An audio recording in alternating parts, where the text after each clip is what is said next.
New Jersey leaders are demanding an apology from the Biden administration after Prospect Park Mayor Mohammed Karula, the longest-serving Muslim mayor in the state, says he was blocked by the Secret Service from attending a White House celebration on Monday, marking the belated end of Ramadan. Karula says he was personally invited to attend, but told just hours before the event that his security clearance was denied, with no explanation. The Syrian-born mayor believes he's been on an FBI terror watch list since 2019, around the same time he began experiencing aggressive searches and questioning when traveling.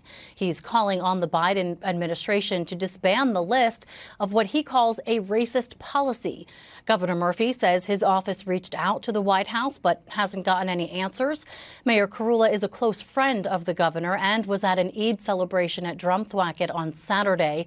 Some of New Jersey's top congressional leaders, Senators Menendez and Booker, along with Congressman Pascrell, sent a sharply worded letter to the Secret Service this week demanding an explanation. So far, the White House has punted when questioned about the incident. This is under the purview of the Secret Service. What I will say more broadly is that, and I can say this, I was in the room, the president was very proud to welcome nearly 400 Muslim Americans to the White House to celebrate Eid yesterday. It was a meaningful event, an opportunity to celebrate along Muslim leaders from across the country who were here, as I said, nearly 400. This particular situation is under the purview of Secret Service, and so I will leave it to them to speak to directly. And Prospect Park Mayor Mohammed Karula joins me now. Mayor, it's good to see you. Let me just ask you first, why do you think you were turned away from this event, which you were invited to? Hello, Brianna. Thank you very much. I think it became apparent after speaking to the Council on American Islamic Relations that I have been placed on some type of watch list in 2019, which explains my traveling difficulties. They have provided me a redacted copy with my name and date of birth on it. So it's some type of dragnet operation. The question now is, why did I get on that list and how do I clear my name? And this is not a question for me only.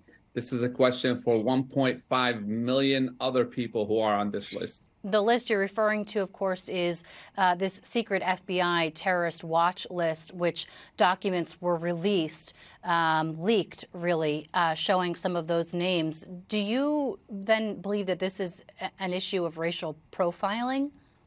Absolutely. I mean, the majority of the names on the list are Arabs and Muslims. And the troubling part here is there's no due process. It does make me feel like a criminal. I think the FBI, the Secret Service, these federal agencies that use this list have a lot to answer.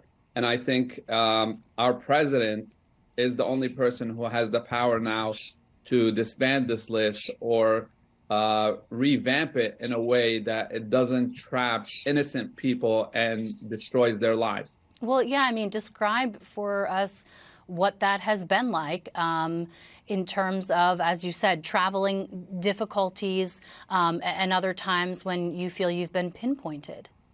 Yeah, I mean, I could go back to 2019 when we traveled to Istanbul. It caused us missing flight connections. It cost me $6,000 to buy new flight tickets to come back to the United States.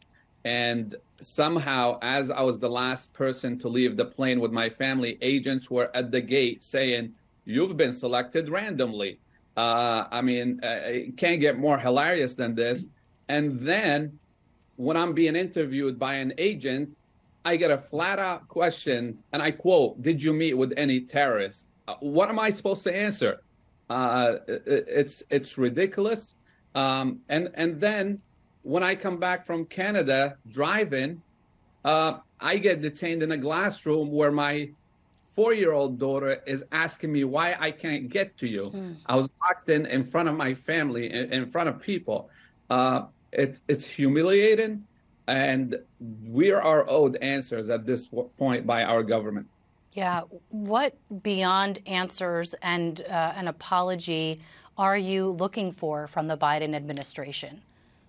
I think, if anything, there needs to be reform to that list. Look, we're not telling the federal agencies not to protect our nations, not to do their jobs. When I went into Syria, I understood 100% that I had to be questioned. Sure, because certainly there are national security advisors who would say, you know, there are reasons for having that list.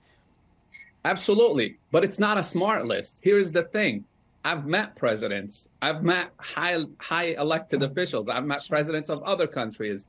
And I've interacted with the Secret Service plenty of times. But that's when they met me as a person, as Mohammed Kurullah. But when they meet me as that number, that name, that date of birth, through their dragnet operation, they don't know me for who I really am. They don't question how I got on this list and why I got on this list. Then we have a problem. Prospect Park Mayor Mohammed Kurullah, thank you so much for coming on to talk about this. Thank you.